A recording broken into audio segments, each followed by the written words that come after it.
And now, from beyond our dimension, this is the JeffMara podcast. Here's Jeff. My guest is Craig Lefebvre, whose cancer in his stomach and jaw were healed on an alien craft, and today we're going to talk about it. Craig, thank you so much for being my guest, and welcome. Jeff, thanks so much for having me on. I was so excited to find out about your show through another podcast, as I mentioned earlier, and I listened to quite a few episodes of your show, and I knew right away this is a guy I got to talk to. Well, I think you're the perfect person for my show, and I think it's going to be a great show tonight. So let's start here. Can you tell us about your very first ET contact? I'm going to say my first conscious contact was through an out-of-body experience, and I got really into meditation. During college, I was being treated by a psychiatrist for depression. I even had a counselor at a college that I talked to on a regular basis. And so he was teaching me how to meditate, relax, and, to chill out. I can be high strung and nervous. I would say I'm on the spectrum of being empathic. So I pick up on other people's bad moods, sometimes to my own detriment. But the doctor had taught me the progressive muscle relaxation, I really gravitated and grabbed onto it. It was something that was helping me a lot. And I had always been fascinated by all things paranormal too. And I was actively reading books on many different things related to the subject, and had also come across a book about out-of-body experiences. So I kept practicing for months and months till, I was getting into these really deep meditations to where I would relax to a point where I would kind of come back and get conscious again, maybe about 30 minutes later, and I would feel like 5 minutes had passed. And it was really kind of fascinating to me. So I kept pushing further and further, and I started reading this book on out-of-body experiences. And I'm like, I wonder if this is something that I can do. I really wanted to explore it. Sometimes all it takes is intention for something to happen. And I started going through some of the exercises in the book and doing my meditations. And after a while, I started seeing this gray tunnel, almost like you're moving through a ventilation shaft, and it was segmented. And I was moving through it, and I didn't understand what it was, where I was going, what I was moving through, and it kept happening. And so it was gray and kind of black and white, and my mind couldn't wrap itself around it. And then one day it was happening again, and I'm in this deep meditation, and all of a sudden I see this bright green baseball field, and I'm looking down at it like I'm way up in the air. And I realize I'm looking through a square in the floor. And then I look across from me, and this ET is on his hands and knees too, doing the same exact thing. And we look at each other. And then in fear or fright, whatever, I snapped out of it and was like back in my body. I was like, what the hell just happened? And this is something that, rattled my consciousness. And I think what happens to people, and one of the difficult things people have to deal with when they experience contact, is it pokes a hole in your reality bubble. The world starts to look different, and you start judging everything, I guess, in a very different way. And you start to look and see everything as if it was, I guess, permeable, that things aren't so solid in 3D. Like you were told. And that's part of the thing when we grow up in a culture where everything is kind of linear, 1, 2, 3, ABC. And you're indoctrinated into that when you're a little, from the time you're a child. This is how we teach our kids. But it also paints you into a box mentally and spiritually. Like even, within religion, a lot of times you're holding yourself in the confines of this is okay to hear, but if you step outside the box, well, then you're a heretic. You know what I mean? It's this contact takes you to places mentally you never thought you would be. Can you give me more details of what type of meditation you were doing? And Mhm. then while you're at it, can you tell us what the ET looked like? Sure. The meditation, the doctor had called it progressive muscle relaxation. Very simple, very basic. You start with your feet and you focus on, say, your left foot, for example. So you would say to yourself mentally over and over again, my foot is heavy and relaxed. My foot is heavy and relaxed, to the point where you can't really feel it. And then you work your way up your leg to your midsection, your torso, your head. And it basically, you do it often enough, you're mentally training yourself to go into this really deep meditation toward, I guess, to a point where almost like you're not breathing. And it, where your heart just slows way, way, way down. And I guess this is where I took myself to the point where I was able to separate part of myself from my consciousness from my body to have this out of body experience. And one of the other um, out of body experiences I had where I ended up on a craft was, and this one has really, really bothered me, just forever. I was standing in this round circular room, and there was all these small tables about waist height to the ETs, and these ETs were, you could say, gray-esque. I'm not going to say they're specifically the gray species because I don't know that I've had any run-ins with them directly, but I've seen, God, a couple dozen variations of that, I guess, body style, from being all white to like a almost like a dolphin, to all black, purplish in color, gray. Uh, but these I'm standing at the edge of the room and I'm looking down at this table and I'm taller than all of them, and I'm not a tall person by any means. I'm only 5'6". And I look around the room and I see all these small tables. There's these two ETs standing over one of the small tables, and there's a human baby on the table. And, and this has been a hard thing to process because was it an out of body experience where I was in the room with them, or were they showing me as a baby being brought on board the craft? Because I mean, going back and working through all these channeled messages that I've done, they've asserted that they've been taking me since I was a small child or a baby. So the one that you were with and you were looking down through the square in the floor, it was kind of gray-esque like? Yeah, it was. I mean, it felt like inside the craft with everything, and I don't know if maybe it was my third eye vision kind of blocking things or filtering it out because it was so hard to assimilate what I was looking at. But it looked dark in there, and you could say, gray, not like you see on the cover of like Communion, Whitley Strieber's book.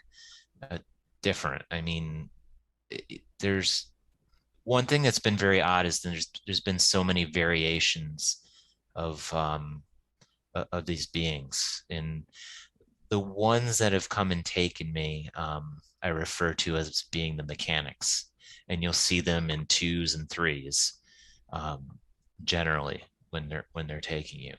But there's been times where I just see one in my bedroom that I'm aware of, and they come in, do one thing or the other, and then I don't know if it's my mind blacks out or I pass out from fear or something. It's um, it's even though you're repeatedly exposed to something, it doesn't make it any easier. I guess under the circumstances, I guess if I was sitting, say at my dining room table and they came in and it was all the lights were on, maybe I would have a different reaction and be able to mentally process it differently. But when you look at it perspective, you go to bed and you go to sleep, and then you think you have a dream in the morning, and there's one looking over you with a really long face and like just massive, huge eyes. And you're like, did I make that up? Where did it come from? And these are nothing like I've ever seen in any kind of movie or anything either. They're just completely, you know, seems like there's a myriad of shapes and sizes to them. Hmm. So I could never determine, that there was one said species that was behind it. Would you say that most of your abductions or contact has happened during meditation or sleep, or when you are wide awake? Sleep? Have you had any while you were wide awake? No. Okay.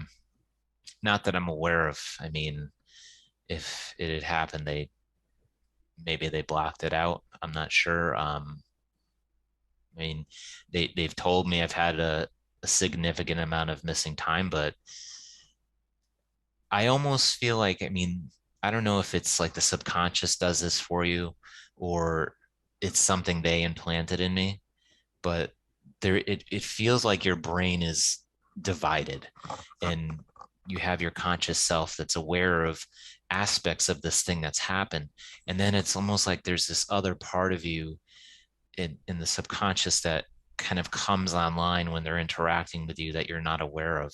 Like there's two facets to maybe if they're dealing with you, per se, like I guess in the astral realm of some, in some respect, they're not just dealing with you in the physical sense. Maybe it's also on a soul level. It's hard to describe. Tell us about your cancer and how it was healed on the alien craft. Back in 2018 July, I went to sleep like I always do, and I became, I guess, partially conscious to the point where I felt like I was drugged and everything was blurry, and I found myself on a craft. And I was, it felt as if I was completely naked, and I was, I guess, I don't know how I was restrained, but it felt like it was by my wrists and my hands, like almost like I was hanging there, but I couldn't see anything holding me. There was, I call him the Doctor ET. He was across from me, and he looks. I've seen him a couple times. That he looks nothing like any of the other ones, where he's small, brown, and his head is pushed back, and it's scalloped like there's three layers, like bumps going back. And then there was another one behind me that was all black. Um, so I'm there, and I feel trapped, and I'm screaming at them, why am I here? What are you doing to me? And they're like, you volunteered for this. And then it kind of went into procedures where, first they had taken a long, like stainless steel needle and went straight back into my jaw here. And when I skipping forward, when I came to in the morning, I could still like taste the metal in my mouth, but they had done something to the jaw, and after that they had stuck there was some sort of device down my throat and straight into my stomach, and they had extracted this, what looked like this black ball, like this, like something gooey, and pulled it out. And after that, I don't remember a thing other than waking up in my bed in pain, and my stomach was killing me. I woke up, I was crying. I went to the bathroom, and you know, my dog came from my daughter's room out into the hallway to greet me, almost like she knew something was wrong. And I went to the bathroom, went and laid back down, was still in pain. And then I had to repeatedly go to the bathroom like a few times after that. And then from like the early hours of the morning, I just laid in bed staring at the ceiling. And finally, to a point where in the morning I was just exhausted, and I stayed in bed. My wife came into the bedroom. She's like, "Are you gonna go to work?" I'm like, "No, I'm sick. I gotta stay home." And I just laid in bed for hours after that. And when I got up, I had told her, like, "Hey, I had this really weird dream last night where I was abducted and X, Y, and Z." And she knows she knows that obviously I'm psychic. I see things, ghosts, etc. That's like nothing.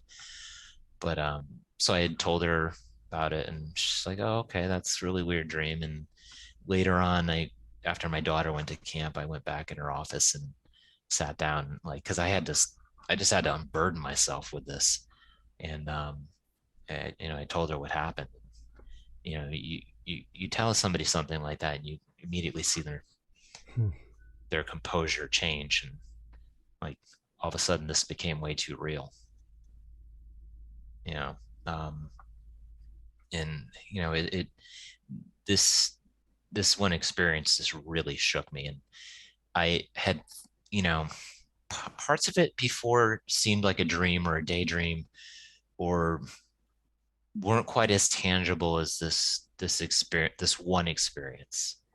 um and that's the weird thing, because the second run in I had with the doctor, I was sitting in a medical office. It looked like where you go to get your exam. They had table, counter, and he's standing right across from me, to the point where I'm like, "Oh, this is what you I don't feel like I'm so drugged and hazy."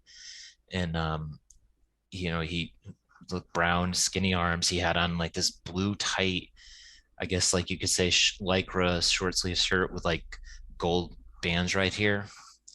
And over to the left of me is the counter. um, and he had this metal, like long, kind of cylindrical device, and they had taken it and put it up against the base of my skull. I guess it had something to do with an implant. um, and the strange thing that happened after that was that I was simultaneously out of body, and in the next moment watching this happen to me. And I didn't feel scared with this being, for whatever reason. um, Felt very comfortable with him. So did this doctor-like being tell you you had cancer and we took it out of you, or what happened? This because I do the channeling that I do. I had met with my healer and teacher at the time.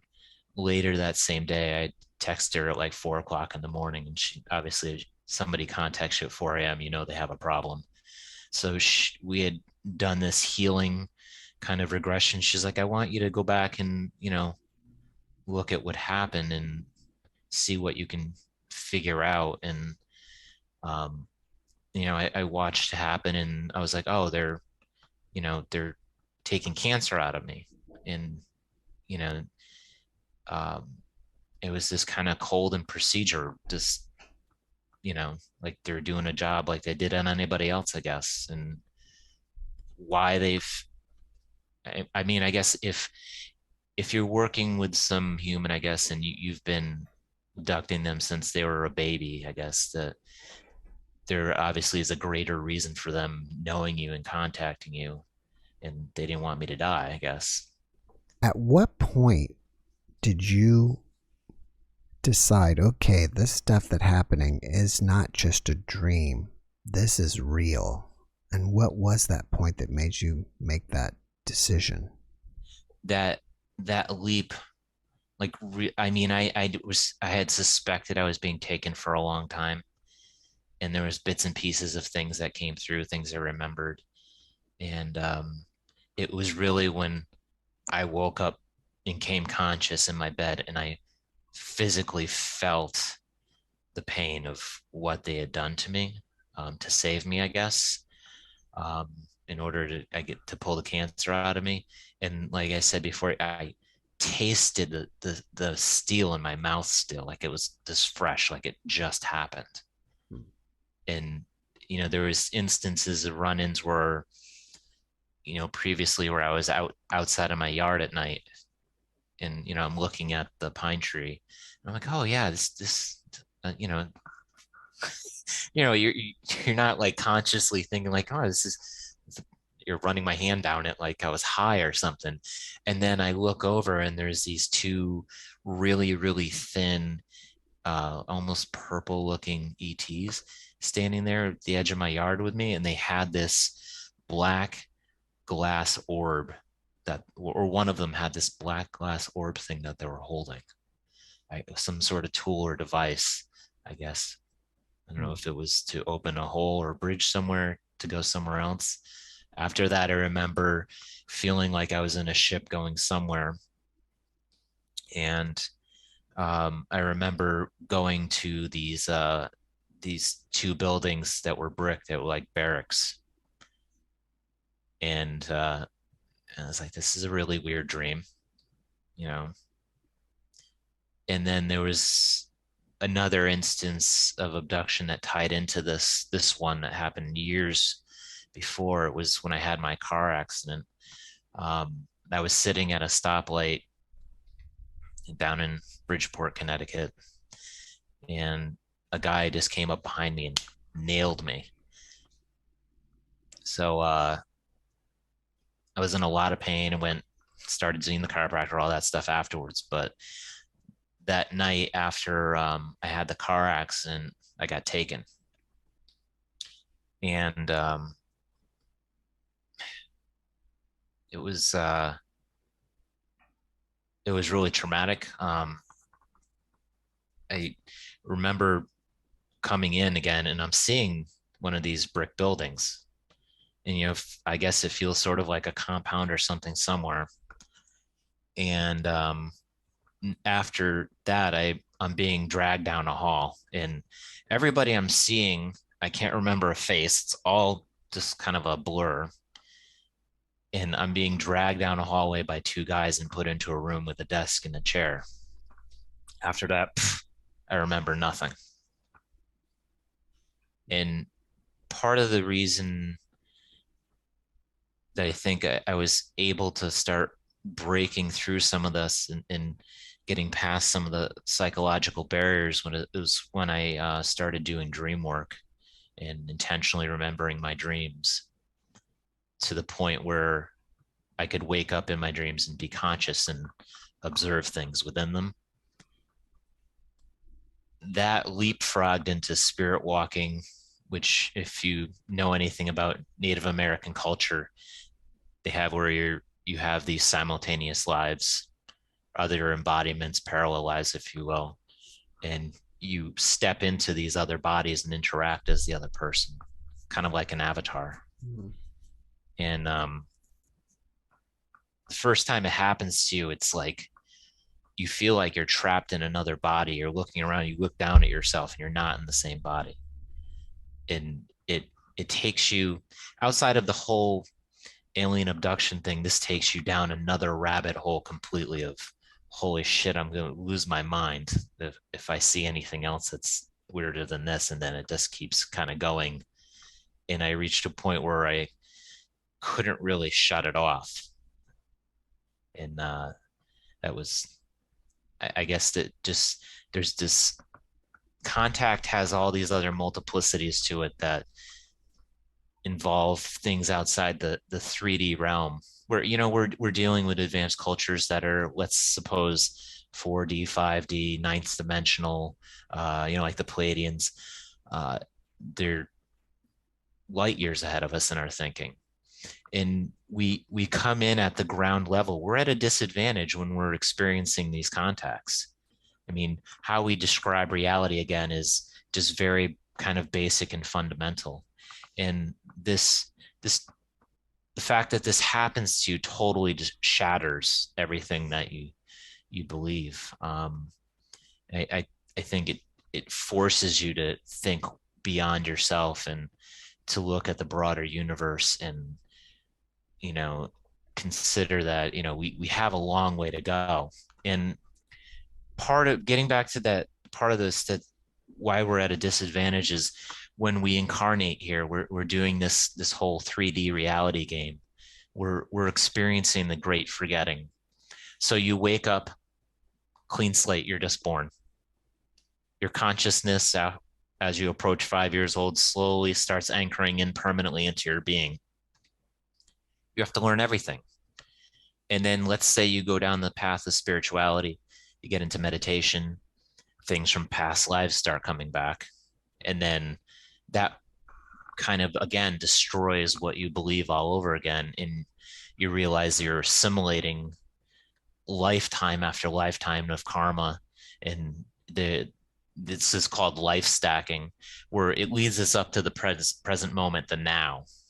And in this now moment, everything just kind of collides, and you start seeing broader and broader and broader till you look at the whole universe and you're like, it's all alive, everything is energy.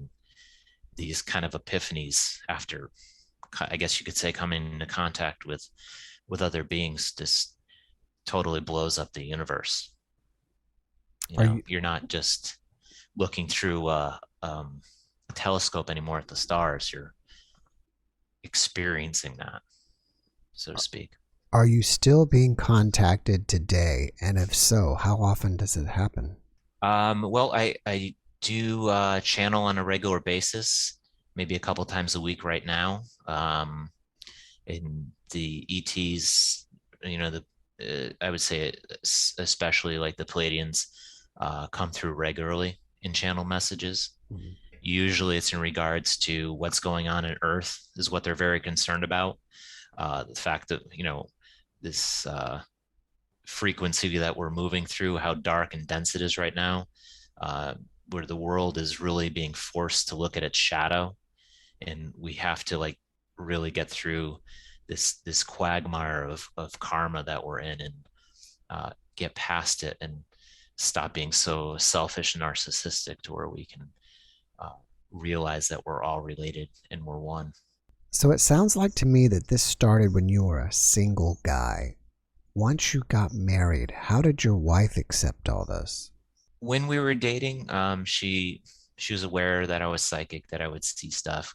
I told her that I saw your grandfather at her house when I came over to visit. And there was an instance where I had seen a being come into my bedroom. We were laying in my bed in my apartment, and this was I was having things happening. I wasn't as aware as I am now. And over time, what has happened, I've become more and more and more aware, especially as I've kind of talked back and forth with them. It's forced me to spiritually grow and open up the door even more. And, to get past some of the initial fear around it.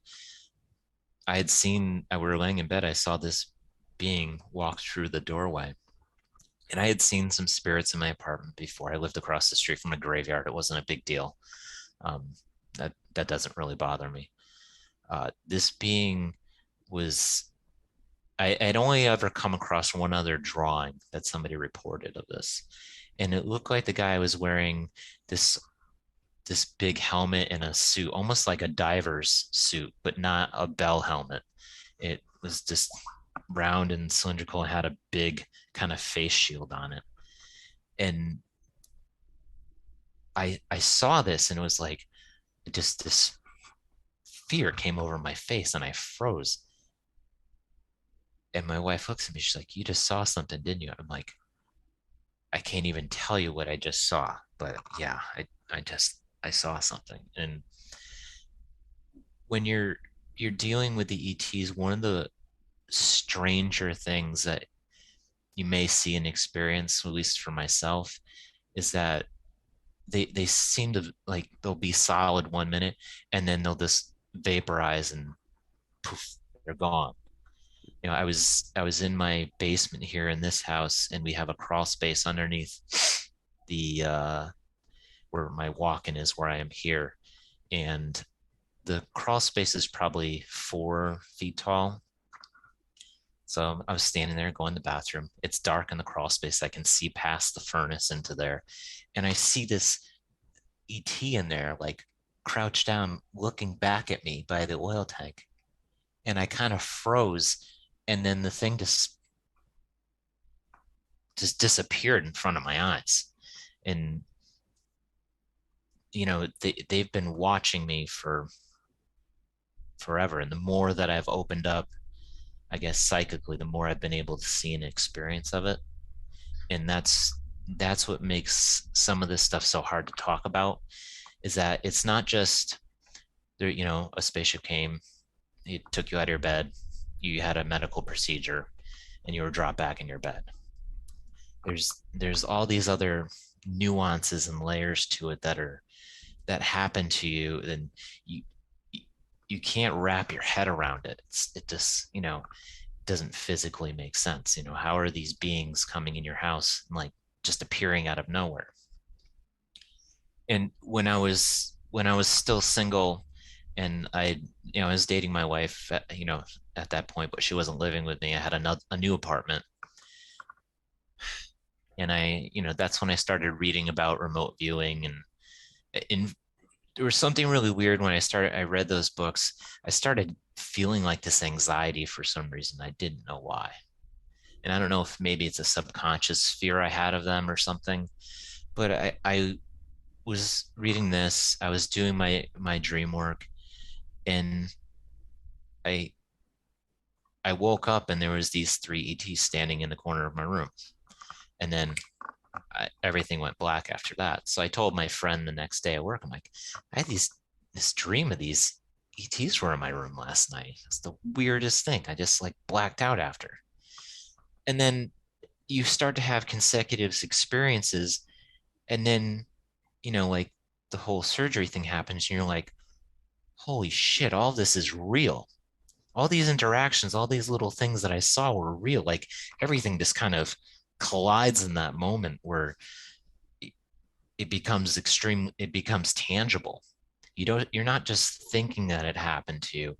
You now know that it happened to you, and it happened to you many, many times. And these little imaginary visits, or these times where I'm standing outside my house at night, I'm like, oh my God, that was all real. That really happened to me. You mentioned that you're channeling. Can you tell us how you were inspired to start doing that? As I mentioned earlier, I read all types of different books, and paranormal, spiritual stuff, Native American stuff. And I'd also been listening. I came across a YouTube channel, guys like Lee Carroll, who channels Cryon. And there's a number of other people that are doing similar stuff where they speak to just one being. And I'd listened to a number of these when I'm riding the train into New York City back and forth from work. You got an hour and a half to kill. And I became really fascinated with this. And, you know, you know, there's also this one guy, Bashar, that channels as well. And he has an ET that he talks to. It started to, for some reason, it started to resonate with me. And I was like, I have had all these experiences. Like there's, it felt like there was like some sort of mission that I had, or something, that something else I had to do. And I was like, maybe this has something to do with it. And then, I put it away. And then my cousin-in-law, Michelle, is a psychic medium, and she had, was kind of working through a lot of stuff. So I went to talk to her, and, I just kind of left the table open. Whatever comes through, just throw what's out there. She's like, well, I see you doing lots of writing, and you have to bring new information, and I think it's channeling. I'm like, I don't know if I can do that. I'm like, I've watched videos and stuff, and I think it's the coolest. That's interesting, but I so I said, all right, I'll try it. And I made a few attempts at it first, and it didn't get anywhere. So I put it aside.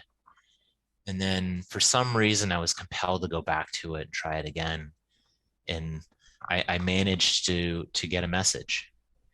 So I just started repeatedly trying to do it. And little by little, as I was able to push my conscious mind and my ego to the side, and stuff started coming through. So I started, posting some of it on my Facebook channel under the Vessel of One, or Dimensional Healings rather, and people became interested in it. My sister-in-law said, maybe you should write a book. I suppose I could do that. I'll throw together a bunch of the channels. Maybe people will be interested in it. And I started getting messages from saints, angels, ETs, people like George Washington, Hitler. I mean, all sorts of interesting characters. So I didn't end up channeling just, like a lot of these famous people do. They have one main contact, and they can regularly just sit down and speak for them. I was just kind of leaving the door open, and different beings would show up every time and give me a message. And I wouldn't, especially at first, I wouldn't have any idea who I was talking till the end.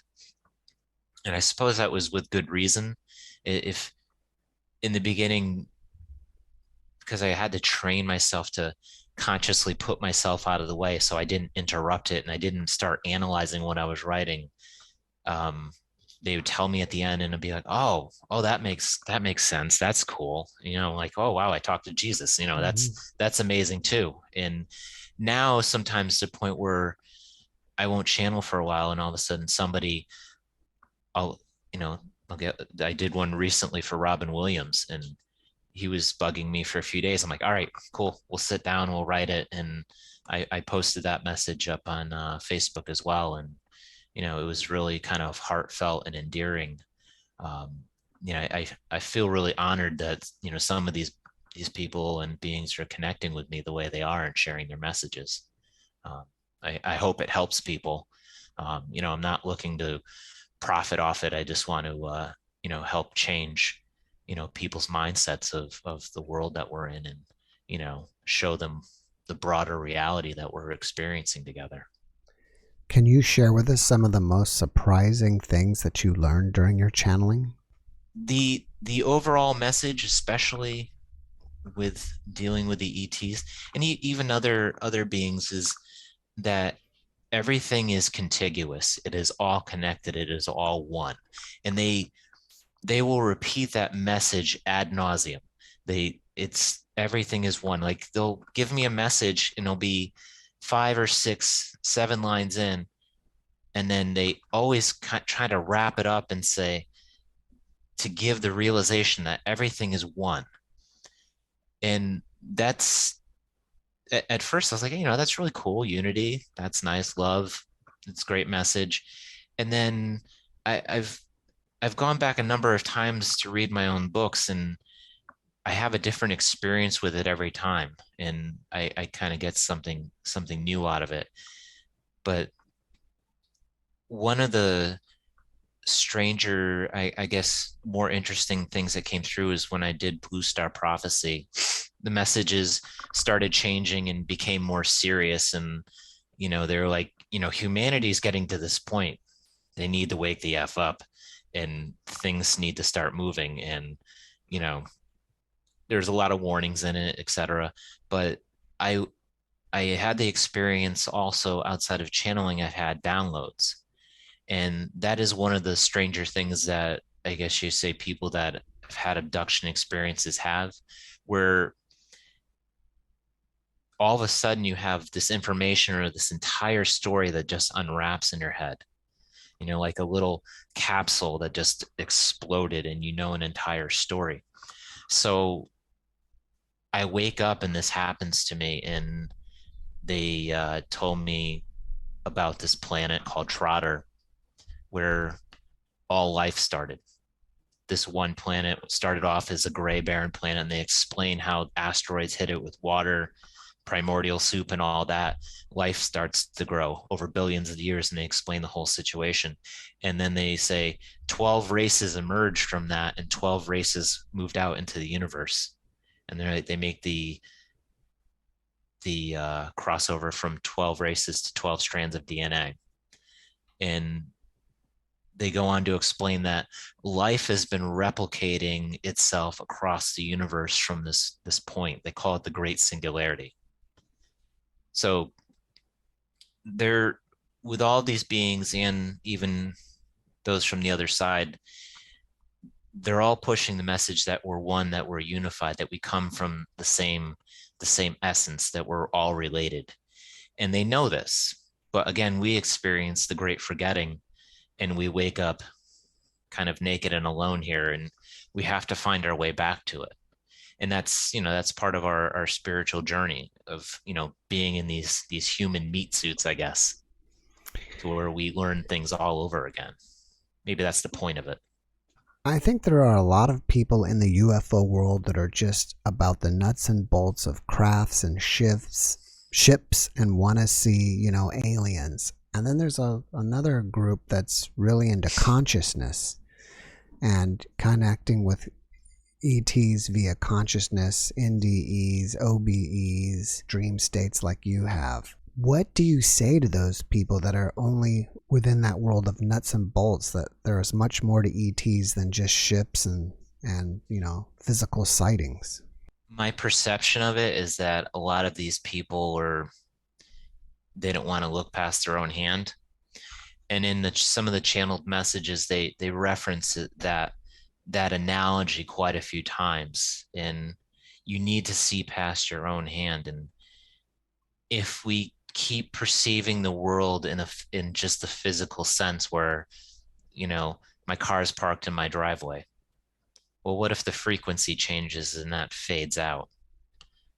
What if I change my frequency and I walk right through it? We can't keep being like children handling building blocks and expect to understand reality. I would say to them that you're dealing with crafts that are phasing in and out of our reality. How do you expect to understand that until you take your mind there to understand that very concept, to where your consciousness is at a point where you're moving between the physical and the astral realms, almost like experiencing a living death, where you're in the world of spirit and then you're back. And the complexities, a lot of it comes down to understanding the complexities of our reality, and our science hasn't come close to it yet. They're trying to, but I don't think they're completely grasping what it is until they make the spiritual jump into this UFO world, because they're here for many different reasons. They're both light and dark. I would like to think that they're more in the realms of light, but you can watch a lot of documentaries that have come out recently, and there's a lot of fear sells. So people become interested in the subject. People were scared to death. They got taken out of their craft. They had they felt very terrorized, and people are interested in that. They're just the same way they're interested in real crime stories. They're fascinated by it. They're just the observer. They're not the experiencer. There's people that are on the other side of this that know that there's something else there that they need to grasp. There's another reason why they're attracted to it. These beings have been planting souls here for eons, hoping that people they call it fighting the war from the inside, to change consciousness, the path of consciousness for humanity. They are most definitely here for altering the path that we're on, so we don't, meet the bad end that they've warned that is coming if we don't. I believe recently there's a news story out there about NASA hiring theologians to help explain ETs in religious terms. What do you think about that? And also, do you think that there's going to be any full disclosure anytime soon? Well, I can tell you that they're not angels. I do see those. I talk to them, and that is a whole other realm of, I would say, their own universe. But don't call them angels. Just because they're higher up the food chain and they're in this realm of technology that we don't have, doesn't doesn't put them above us. I mean, they've said so to me that, you know, they are us and we are them. They've made that analogy many number of times. And I think that's one of the reasons why that they're here, is that they're, because life has been replicating itself across the universe, we're tied together in that way. And they showed me this visual, this analogy of, like you're climbing a mountain like Everest, and you have a slack line between the different climbers. They've now reached a point, well, at least the races that seeded us, they've reached a point where the line is taut, and they want to pull on the line, but we're not coming along up the mountain, at least not fast enough. And they realize that in order for them to hit their next level of ascension, we need to come with them, in at least in some degree, where we need to make that kind of quantum jump in thought. And then far as like disclosure, it's going to happen on an individual level with people just reporting it. I don't really have faith that the government's going to be telling you the truth when they release these TikTok videos and all that stuff. I, I part of me felt excited that, hey, they finally said something, and then there was another part of me that was just, that felt so disappointed. They could have come out and said this in the 50s. They had the same information then, and they've been investigating it since before then. So are we going to rely on them to tell the truth, the people that want to have power and control over people? Or are we going to rely on the people that are reporting and want to expand their consciousness? Like people like Dr. Greer, that there's other experiences that we are to have with them. I think it's going to happen on an individual basis, and people sharing that with other people, and creating communities around it. As far as like the rest of the world goes, until it becomes a really common observation for people, like you turn on, Channel 8 News of the Evening, and, Mrs. Smith reported a UFO going over her backyard, and they're going to have, instead of pet videos, they're going to have UFO videos, where it becomes something common like that. I don't think you're really going to have the shift in people to want to accept that. It's going to be hard. It's one of those things that can destroy religion overnight. Speaking of religion, some people in the religious community may leave a comment on this video and be saying something like, "You're not seeing ETs, you're seeing demons." I've seen demons. I work in that realm where I do healing work. I have done for the last like 18 years, and I regularly work where I cross souls over, and I've done a lot of work down at the 9/11 site for that. There is a difference. Yeah, I've this is why I hide behind many layers of protection every day and do positive intentions and prayers and stuff like that. I've seen dark things, and they've come up to me, and I can tell you that they're not demons.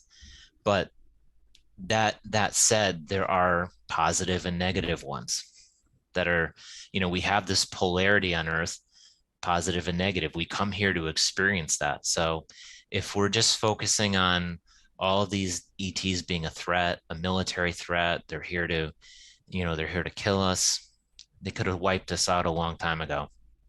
It's not going to happen. All right, well, I need to switch gears on you because we're running out of time. Can you tell us a little bit about your books, The Vessel of One and Blue Star Prophecy?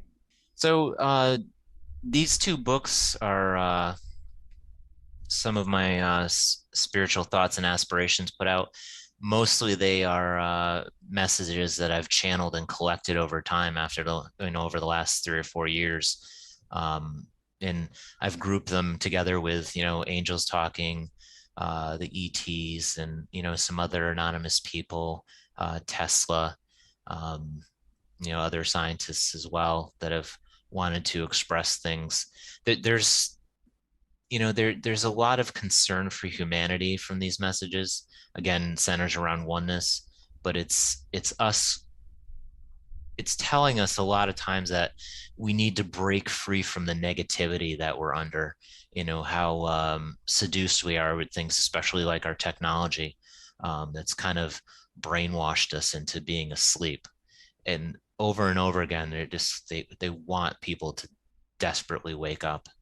And the message comes in a dozen different ways from different people on the other side. You know, Mother Teresa as well.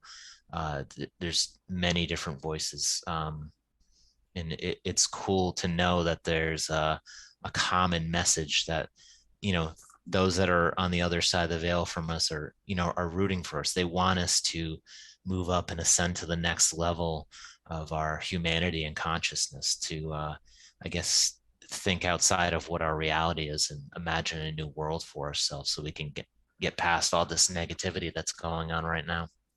You also have some other books called Abductee Poetry, Whisperhead Poetry, The Cube Life, and the Alien Abduction Survival Journal. Can you tell us Mm-hmm. about those? Sure. So I do write poetry. I do fiction, nonfiction.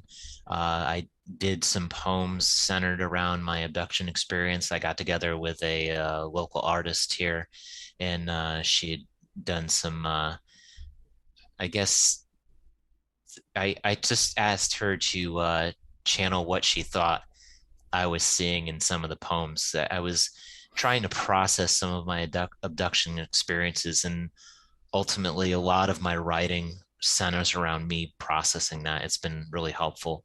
Also, it's helped me just archive the experiences that I've had, because I've forgotten so much that's happened over the years. You know, Whisperhead I wrote entirely during our lockdown, you know, with COVID happening and everything. And you know, the Alien Abduction Survival Journal has writing points for people who've had experiences, just prompts to help you kind of put that stuff out there. I think if you do have these experiences, keeping a journal and logging all the stuff, dating it, or, you know, collect however you want to collect evidence on it is really important. Um, there's a lot of things that you'll forget or your mind will try to shut out over time. So it's really important to collect your thoughts around it, to process it, because it something may come up 10-15 years later that connects all the dots that you've seen, and you'll have an aha moment, and you'll go back and look through your notes, and, you know, blows up your mind all over again. Can you tell us what the inside of some of the crafts look like? The only sense I've ever had, I mean, well, uh, this will be fun to share, because this is one of the things that's come up again and again, is that I've ended up in classrooms, is repeatedly at classroom after classroom, and they all are set up to look basically like you would have a human classroom. I remember continuously being brought to these classrooms.